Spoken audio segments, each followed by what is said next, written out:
விட சூடானவன், தண்ணீரை விட குளிர்ந்தவன். ஆனால் அவன் அருளை உணர்ந்தவர்கள் ஏன் குறைவாக இருக்கிறார்கள் என்றுதான் தெரியவில்லை.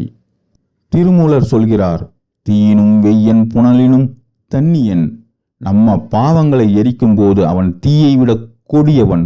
ஆனால் நம்மை அரவணைக்கும் போது அவன் தண்ணீரை விட மென்மையானவன். அப்படி இருந்தும் அவனுடைய அருளை உணர்ந்தவர்கள் இல்லை. ஆனால் அடுத்த வரியில ஒரு அதிசயம், சேயினும் நல்லன். ஒரு குழந்தையின் அன்பு போல இல்லை, அதையும் கடந்து செல்லும் அன்பு இறைவனுடையது. தாயினும் நல்லன். ஒரு தாய் கூட தெரியாமல் போகும் விஷயங்களை அவன் நமக்காக கவனிக்கிறான்.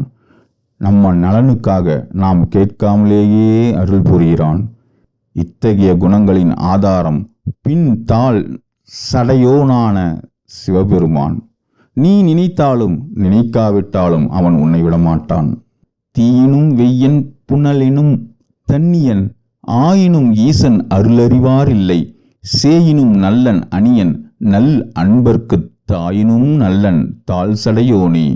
இப்படி சிவனுடைய அருளை உணர்ந்திருந்தா ஓம் நம சிவாய என்று சொல்ல மறக்காதீர்கள்.